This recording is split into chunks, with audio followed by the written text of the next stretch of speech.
큐티인 간식 타임 5월 24일 화요일. 해석은 하나님께 있습니다.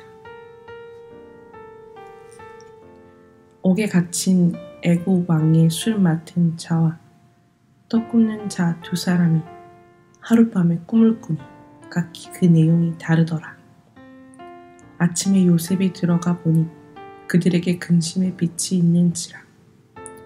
요셉이 그 주인의 집에 자기와 함께 갇힌 바로의 신하들에게 묻되, 어찌하여 오늘 당신의 얼굴에 근심의 빛이 있나이까? 그들이 그에게 이르되, 우리가 꿈을 꾸었으나 이를 해석할 자가 없도다. 요셉이 그들에게 이르되, 해석은 하나님께 있지 아니하니까 정하건대 내게 이르소서. 술 맡은 관원장이 그의 꿈을 요셉에게 말하여 이르되, 내가 꿈에 보니 내 앞에 포도나무가 있는데 그 나무에 새 가지가 있고 싹이 나서 꽃이 피고 포도송이가 익었고, 내 손에 바로의 잔이 있기로 내가 포도를 따서 그 즙을 바로의 잔에 짜서 그 잔을 바로의 손에 들였노라. 요셉이 그에게 이르되, 그 해석이 이러하니 세 가지는 사흘이라. 지금부터 사흘 안에 바로가 당신의 머리를 들고 당신의 전직을 회복시키니 당신이 그 전에 술 맡은 자가 되었을 때에 하던 것 같이 바로의 잔을 그의 손에 드리게 되리이다. 당신이 잘 되시거든 나를 생각하고 내게 은혜를 베풀어서 내 사정을 바로에게 아뢰어 이 집에서 나를 건져주소서. 나는 히브리 땅에서 끌려온 자요 여기서도 옥에 갇힐 일을 행하지 아니하였나이다. 떡 굽는 관원장이 그 해석이 좋은 것을 보고 요셉에게 이르되, 나도 꿈에 보니 흰떡 세 광주리가 내 머리에 있고 맨 윗 광주리에 바로를 위하여 만든 각종 구운 음식이 있는데 새들이 내 머리의 광주리에서 그것을 먹더라. 요셉이 대답하여 이르되, 그 해석은 이러하니 새 광주리는 사흘이라. 지금부터 사흘 안에 바로가 당신의 머리를 들고 당신을 나무에 달리니 새들이 당신의 고기를 뜯어먹으리이다 하더니,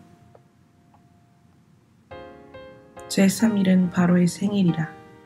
바로가 그의 모든 신하를 위하여 잔치를 베풀 때에 술 맡은 관원장과 떡 굽는 관원장에게 그의 신하들 중에 머리를 들게 하니라. 바로의 술 맡은 관원장은 전직을 회복하매 그가 잔을 바로의 손에 받들어 드렸고, 떡 굽는 관원장은 매달리니 요셉이 그들에게 해석함과 같이 되었으나 술 맡은 관원장이 요셉을 기억하지 못하고 그를 잊었더라. 본문 해설입니다. 술 맡은 자와 떡 굽는 자가 서로 다른 꿈을 꿉니다. 아침에 요셉은 그들에게 근심의 빛이 있는 것을 보고 그 이유를 묻습니다. 감옥에는 다른 사람들도 있었지만 또 관원장의 근심을 알아채고 그 이유를 물은 사람은 요셉뿐입니다. 그만큼 요셉은 남의 아픔에 관심을 갖고 그 마음을 헤아렸습니다. 요셉은 근심하는 그들에게 해석은 하나님께 있습니다라고 말해줍니다. 누군가에게 영적인 관심을 갖고 진심을 담아 그를 섬길 때 위로자의 역할을 감당할 수 있습니다. 내 고난으로 주위 사람의 근심을 체휼하고 말씀으로 그것을 해석해 줄 수 있게 됩니다.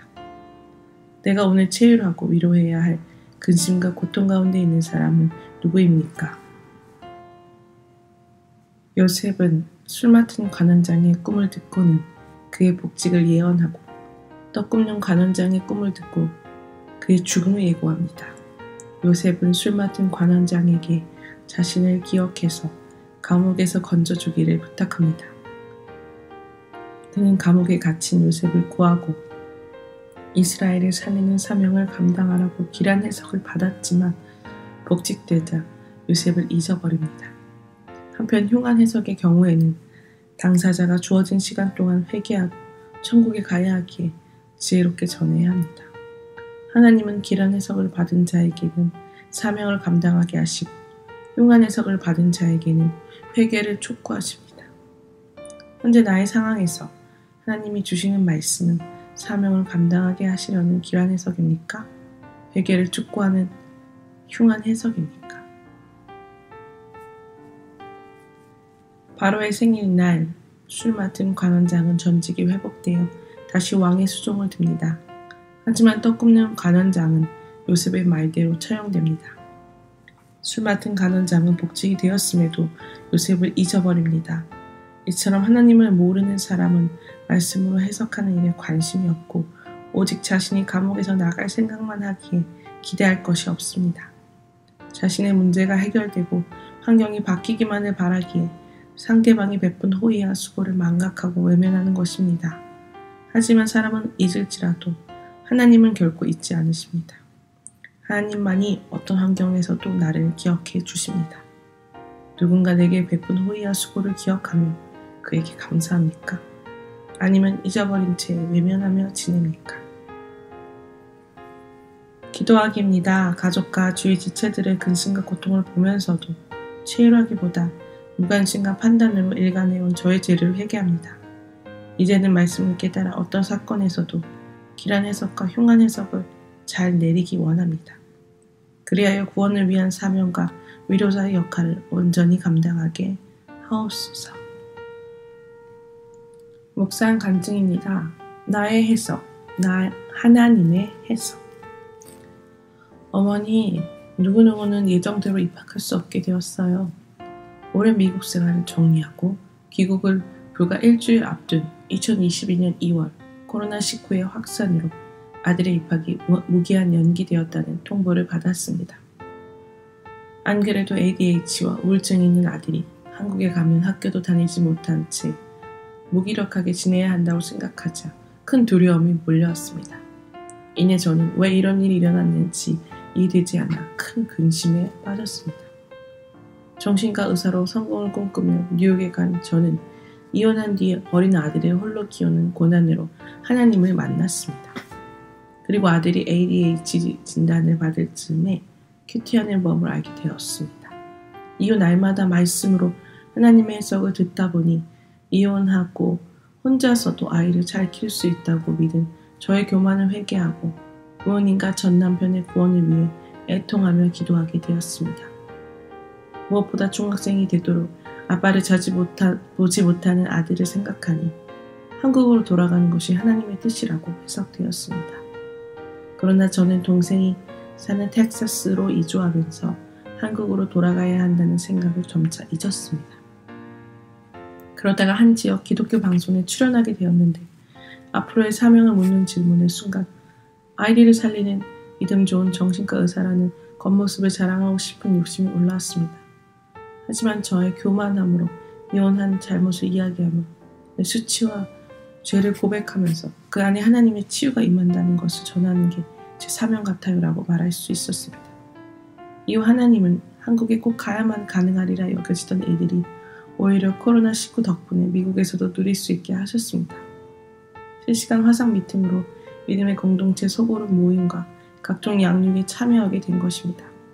양육을 받으면서 저의 낙태죄를 회개하고 동생과 서로 상처를 나누며 회복하는 시간을 보냈습니다. 그로부터 2년이 지난 지금 저는 한국으로 돌아와 믿음의 공동체에 속해가는 은혜를 누리고 있습니다. 아들의 입학 연기라는 흉한 소식 가운데 근심하던 저를 더 깊은 회개로 이끌어주시고 삶의 모든 해석은 하나님께 있음을 알려주신 주님 감사합니다. 적용하기입니다. 어떤 사건이 와도 내 생각을 앞세우지 않고 해석은 하나님께 있음을 기억하겠습니다. 한국에 온 이유를 묻는 분들에게 저희 죄와 연약함을 함께 나누며 공동체의 중요성을 전하겠습니다.